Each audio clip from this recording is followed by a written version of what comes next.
बूढ़े गिद्ध ने बताया कि बुढ़ापे में औलाद साथ क्यों छोड़ जाती है। बूढ़े गिद्ध ने बताया कि बुढ़ापे में औलाद साथ क्यों छोड़ जाती है। आज का वीडियो बिना स्किप किए सभी को देखना चाहिए, क्योंकि बुढ़ापा तो एक दिन सब पर आएगा। जो आज बालक है वो कल युवा बनेगा, परसों जवान होगा और आगे फिर बुढ़ापा स्वीकार करना ही पड़ेगा। चाहे कुछ भी कर लो, इसमें किसी की नहीं सुनी जाएगी। ऐसा नहीं है कि कोई व्यक्ति अधिक धनवान है तो वो कुछ रिश्वत दे देगा तो बुढ़ापा उस पर असर नहीं करेगा। ऐसा नहीं है कि कोई बड़ा बहादुर है, लोग उससे डरते हैं तो बुढ़ापा उसके डर से उसके पास नहीं आएगा। चाहे कोई ज्ञानी हो, धनी हो, बली हो या फिर गुणी हो, सबके सारे हुनर धरे के धरे रह जाएंगे जब बुढ़ापा आपके ऊपर आएगा। इसलिए यह जानकारी सबको ध्यान से सुननी चाहिए। इस वीडियो से पता चलेगा कि औलाद बुढ़ापे में साथ क्यों छोड़ देती है। इस बात को समझने के लिए हमें इस कहानी को ध्यान से सुनना होगा, लेकिन उससे पहले आप अपनी पूरी सच्ची श्रद्धा से कमेंट बॉक्स में हर हर महादेव, ओम नमः शिवाय जरूर लिखें। साथ ही चैनल को सब्सक्राइब अवश्य कर दें। हे लक्ष्मी माँ, जो भी इस चैनल को सब्सक्राइब करे और इस वीडियो को लाइक करे, उसके घर में कभी भी धन की कमी ना रहे, उसका पूरा परिवार हंसता मुस्कुराता कुशल मंगल रहे। किसी जंगल में एक बड़ा भारी बरगद का वृक्ष था।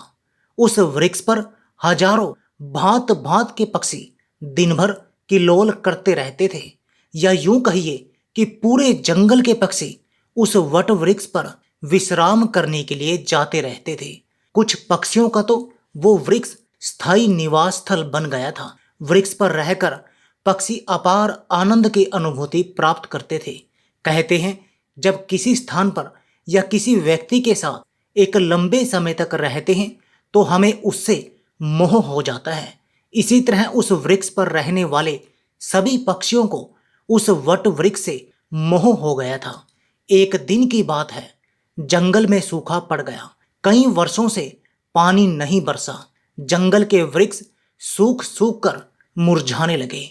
वो वट वृक्ष भी पानी न बरसने के कारण सूखने लगा।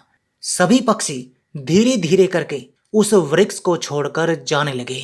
जब वो वृक्ष पूरी तरह से सूख गया, उसके पत्ते डालियां टूटकर नीचे गिरने लगे, तो उस वृक्ष पर रहने वाले सारे पक्षी उस वृक्ष को त्याग कर किसी दूसरे स्थान पर चले गए। केवल एक बूढ़ा गिद्ध उस वृक्ष पर अकेला बैठा रह गया।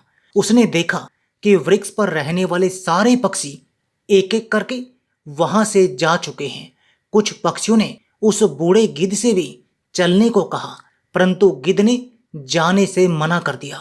बूढ़े गिद्ध ने सोचा कि मेरा जन्म इसी पेड़ पर हुआ है, इसी वृक्ष पर मैं खेल कूद कर बड़ा हुआ हूँ। मेरे जीवन के सारे सुख मुझे इसी वट वृक्ष ने दिए हैं। आज जब इसके ऊपर विपत्ति है तो मैं इस विपत्ति में इसे अकेला छोड़कर कैसे चला जाऊं। इस वृक्ष ने मुझे पाल पोस कर बड़ा किया है, दुख सुख में मेरा साथ दिया है। मैं इस वृक्ष का ऋणी हूं। मैं मरकर भी इस वृक्ष को छोड़कर नहीं जाऊंगा। वे लोग बड़े खुदगर्ज होते हैं जो अपने माँ बाप को बुढ़ापे में छोड़कर चले जाते हैं या परदेश में रहकर सुखपूर्वक जीवन यापन करते हैं। घर पर अपने वृद्ध जनों को भूल जाते हैं। ऐसी संतान के लिए धिक्कार है जो अपने माँ बाप के बुढ़ापे का सहारा नहीं बनती। सोचो, जब तुम असहाय थे तब तुम्हारे माँ बाप ने तुम्हारा साथ छोड़ा था क्या? जब तुम बीमार हुए थे तब भी तुम्हें छोड़कर कहीं गए थे क्या? जब तुमने किसी से झगड़ा किया और तुम संकट में पड़ गए थे तो क्या तुम्हारे माँ बाप ने तुम्हें अकेला छोड़ा था क्या? जब उनके मन में किसी अच्छी चीज को खाने की इच्छा उत्पन्न हुई तब उन्होंने वो चीज तुम्हें छोड़कर कभी अकेले खाई थी क्या? आज वे बूढ़े हो गए हैं तो तुम्हें उनसे घृणा होने लगी। तुम्हारे लिए उन्होंने इतना किया, तुम उनके लिए इतना भी नहीं कर सकते कि उनके बुढ़ापे की लाठी बन जाओ। दोस्तों, बूढ़े गिद्ध ने मरते दम तक वृक्ष का साथ ना छोड़ने की कसम खाई। कुछ दिन और बीते तो वो वृक्ष बिल्कुल जर्जर हो गया। उसे दीमक काटने लगी, लेकिन गिद्ध फिर भी उसे छोड़कर नहीं गया। दिन में थोड़ा इधर उधर घूमकर अपना भोजन जुटा लेता था और शाम होने पर उसी सूखे हुए वृक्ष पर आकर बैठ जाता था। इसी तरह से कई रोज बीत गए। जो पक्षी उसे छोड़कर दूसरे स्थान पर चले गए थे, उन्होंने सोचा कि गिद्ध काका अभी भी उसी सूखे वृक्ष पर बैठे रहते हैं। क्यों ना हम सब मिलकर उनके पास चलें और उन्हें समझा बुझाकर अपने पास बुला लाएं। यही सोचकर कुछ पक्षी बूढ़े गिद्ध के पास गए और उन्हें अपने साथ चलने का आग्रह किया। कहने लगे, गिद्ध काका, तुम कहाँ इस सूखे हुए वृक्ष पर बैठे रहते हो? इस वृक्ष का जीवन खत्म हो चुका है। मरे के साथ में मरना कहाँ की समझदारी है? कहते हैं वही जीव का श्रेष्ठ है जिसमें धर्म की हानि ना हो। वही देश श्रेष्ठ है जहाँ कुटुंब का पालन हो सके। ये वृक्ष बिल्कुल जर्जर हो गया है। दीमक इसे रात दिन खाई जा रही है। किसी दिन हवा के तेज झोंके के साथ ही यह गिर जाएगा। फिर तुम कहाँ जाओगे? विद्वान लोग कहते हैं कि शत्रु, कर्जा, अग्नि, बीमारी, इन चारों को समय रहते दवा देनी चाहिए। जो इनसे अपना समाधान नहीं करता वो बेमौत मारा जाता है। ठीक इसी प्रकार तुम्हें भी इस वृक्ष को छोड़कर किसी खुशहाल स्थान पर अपना निवास बना लेना चाहिए। मित्रों, समस्त पक्षियों के समझाने पर भी बूढ़ा गिद्ध उस वृक्ष को छोड़ने के लिए तैयार नहीं हुआ। कहने लगा, भाइयों, ये वृक्ष मेरे माँ बाप के समान है। मेरे माता पिता मुझे जन्म देकर इसी वृक्ष पर मुझे छोड़कर चले गए थे। उनके जाने के बाद मैं इसी वृक्ष पर खेलकर बड़ा हुआ हूँ। जीवन के सारे सुख मैंने इसी वृक्ष पर पाए हैं। बचपन से लेकर बुढ़ापे तक का सफर मैंने इसी वृक्ष पर तय किया है। अब इस मुश्किल घड़ी में मैं इसका साथ छोड़कर कैसे चला जाऊं? ये मेरी सबसे बड़ी खुदगर्जी होगी। कहते हैं भक्त, सेवक और शरणागत जो ये कहता हो कि मैं आपका ही हूँ, इन लोगों को संकट पड़ने पर भी नहीं छोड़ना चाहिए। जो इन्हें संकट में छोड़कर जाता है उन्हें बहुत बड़ा पाप लगता है। और जिसने आपका पालन पोषण किया हो, दुख सुख में साथ ना छोड़ा हो, ऐसे माता पिता को छोड़ता है तो वो जघन्य अपराध का भागी होता है। उन संतानों को कभी मनुष्य की योनि में जन्म नहीं मिलता। गिद्ध ने कहा कि मैं अपनी मृत्यु तक इस वृक्ष पर रहूंगा। आप लोग जाइए यहाँ से। गिद्ध की बात सुनकर सारे पक्षी निराश हो जाते हैं। वे लौटकर वापिस चले जाते हैं।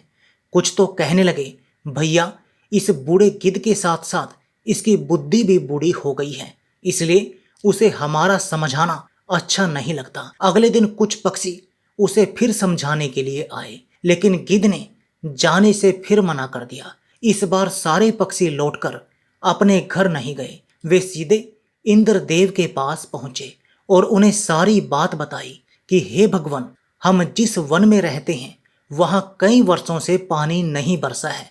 पूरा जंगल पानी से शून्य है। पेड़ पौधे सब सूख चुके हैं।